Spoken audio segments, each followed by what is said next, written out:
उद्योग व व्यापार या धड्याचा आता आपण अभ्यास करणार. चला तर या पाठामध्ये आपण स्वातंत्र्योत्तर कालखंडातल्या उद्योग आणि व्यापार याविषयी माहिती संपूर्णपणे घेणार आहोत. म्हणजेच कसं तर भारत जेव्हा स्वतंत्र झाला तर त्या स्वतंत्र झाल्यानंतर औद्योगिक विकासाला गती देण्यासाठी 1948 मध्ये भारतीय औद्योगिक वित्त महामंडळाची स्थापना ही औद्योगिक प्रकल्पांना दीर्घ मुदतीचं कर्ज उपलब्ध करून देणे या हेतून करण्यात आली. मग तसेच 1954 मध्ये औद्योगिक क्षेत्रांचा विकास हा अधिक होण्यासाठी भारतीय औद्योगिक विकास महामंडळाची स्थापना करण्यात आली. पुढे बघूया. आता आपण आपल्या जे काही भारताचे आपले उद्योग आहेत त्याच्यामध्ये आता आपण आतमध्ये शिरलेलो आहोत आणि आपण आता माहिती घ्यायला सुरुवात केलेली आहे. तर काही उद्योग वस्त्रोद्योग आपल्या भारतामधले तर देशाच्या एकूण औद्योगिक उत्पादनामध्ये वस्त्रोद्योगाचा वाटा हा सुमारे 14% आहे. आता या वस्त्रोद्योगात काय काय आहे ते आता आपण बघणार आहोत. त्याच्यामध्ये यंत्रमाग उद्योग, हातमाग उद्योग यांचा समावेश होतो.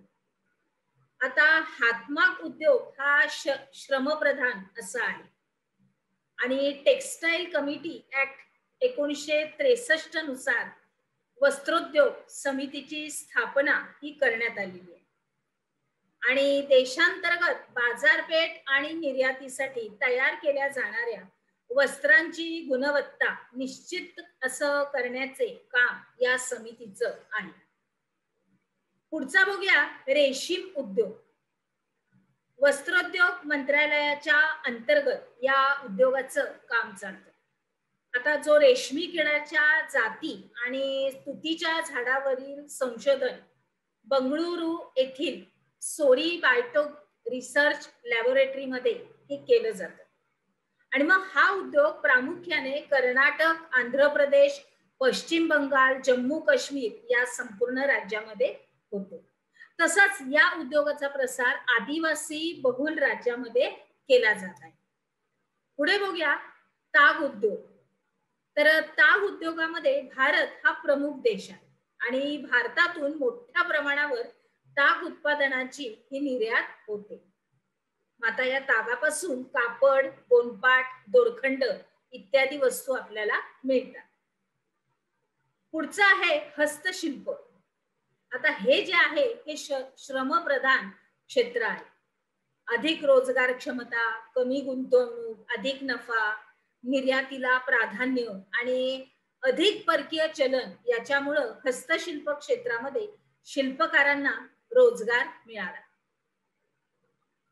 मग ग्रामीण आणि शहरी क्षेत्रामधल्या कारागिरांना बाजारपेठ उपलब्ध करून देण्यासाठी दिल्ली हाट यासारखी मार्केट यंत्रणा अशी अनेक शहरातून सुरू केलेली आहे आणि मग त्यातलंच हे एक मुंबई हे शहर आहे. आता पुढचा बघूया वाहन उद्योग.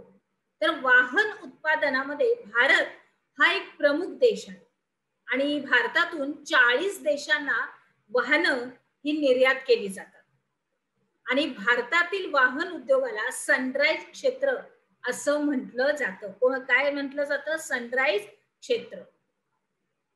आता उदाहरण म्हटलं तर भारतातल्या ट्रॅक्टर उद्योग हा जगातला सर्वात मोठा असून जगाच्या 1/3 ट्रॅक्टर उत्पादन हे भारतामध्येच होतं. म्हणजे मग भारताचे ट्रॅक्टर हे तुर्कस्तान, मलेशिया, आफ्रिका खंडातील देशांना निर्यात केले जातात. आता सिमेंट उद्योग.